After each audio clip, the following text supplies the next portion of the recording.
But what happens when you failed? What happens when you failed completely? Your ego is at the bottom.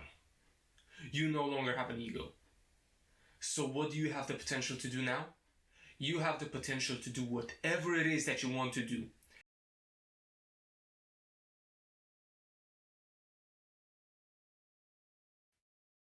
So you failed. Well, allow me to congratulate you first.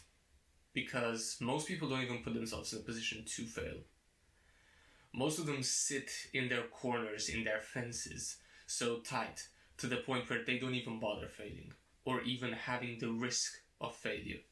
So the first thing I want to do before we even begin is, congratulations for failing. You've done something which was completely out of your reach, which was not within your limits, and you still decided to do it anyway. You took a chance, but you failed. Now, why is this moment so important? The reason this moment is so important is because it gives you so much more power than you could ever imagine. And why exactly? Why? Why does the moment of failure, why does this moment where you're at your lowest, why is this that gives you so much power? The reason for it is because it crushes your ego. Now, I will explain this to you in the best way possible, why your ego is the reason why you don't take any choices which may hinder you. Think about it this way. Let's think about a job application, a simple case scenario. Let's think of a job application that might be beyond your reach. You won't apply it because your ego says, I don't have the requirements, so surely I cannot apply for that. Or let's say you're trying to approach a cute girl. You are too respectable. Your ego will tell you you're too respectable to approach her. That's what it will say. It will say, you're too respectable, so don't do it. But what happens when you failed? What happens when you failed completely? Your ego is at the bottom. You no longer have an ego. So what do you have the potential to do now? You have the potential to do whatever it is that you want to do, because you're no longer afraid that you might fail, because you've already failed. You're already rock bottom. You are already in the lowest position that you're ever going to be. It's only upwards from here.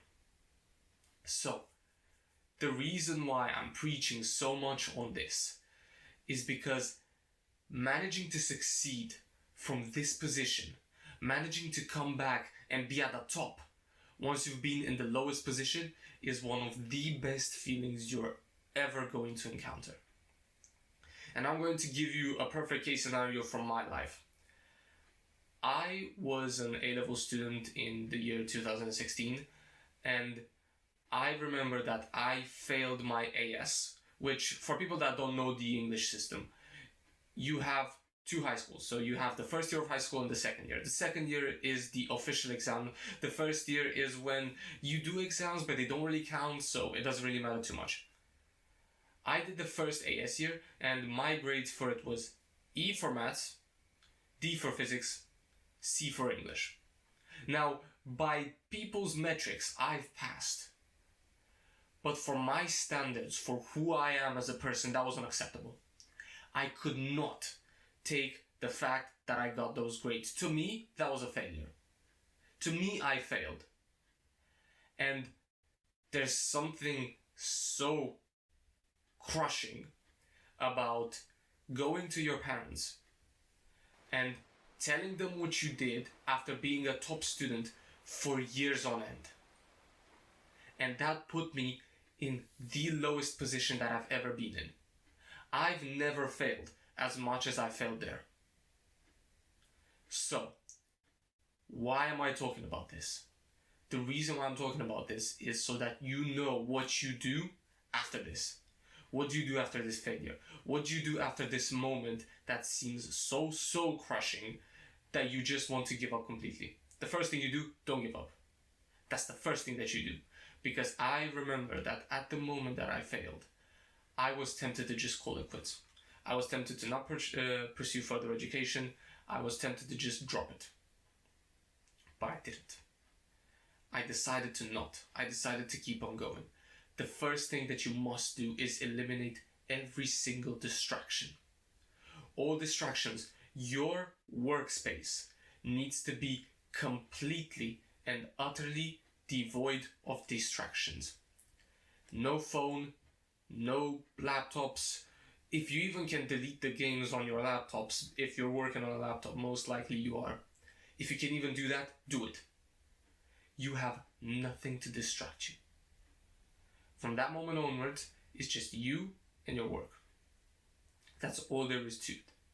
Once you've eliminated distractions, you want laser focused work for as much as possible to the point where it's efficient.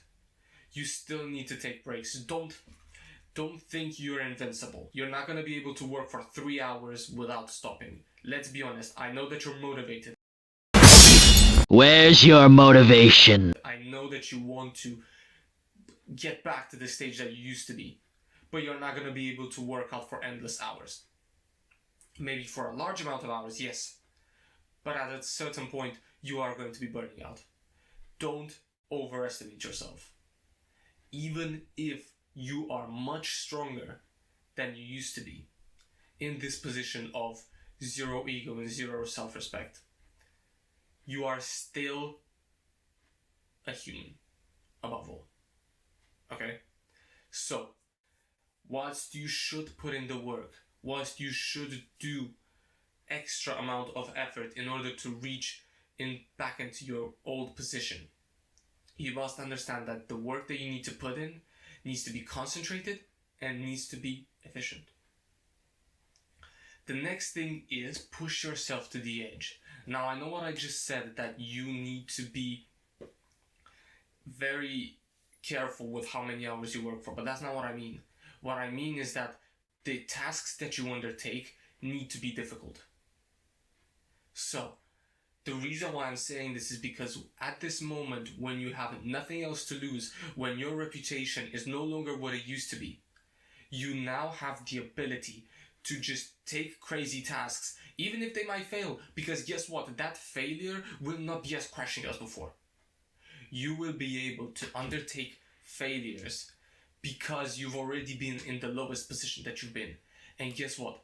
You undertaking these difficult tasks may allow you to reach positions that you never thought were possible beforehand, because you are now capable to reach any sort of peak that you didn't think was possible before. Now, let's go back to my story. My story of failing my AS. I retook them again. I decided to go to a different school, different sixth form, and decided to retake said failure again. And I managed in the first few months to set myself as one of the best there.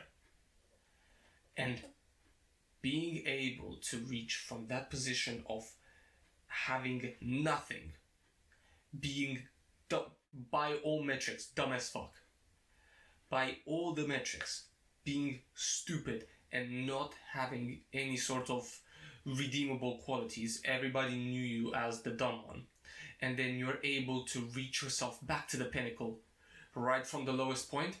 It's one of the best feelings, and it's such a gratifying feeling as well. It is a difficult task. It's a difficult task to take yourself from the position of your lowest point to the highest point. It's not an easy task. But if you manage to pull it off, it's one of the most rewarding. And it's worth every single ounce of effort that you're going to be putting in. It's not going to be easy. This is going to be difficult. You are going to struggle with this. I don't know what type of failure you've encountered, and your type of failure might vary. I have no idea what type of thing you've done or in what ways you failed. But I guarantee you that if you take the right steps and push yourself to the point where you get yourself back in that original position, there's nothing more gratifying to it. And I have faith in you 100% that you're going to be able to pull it off.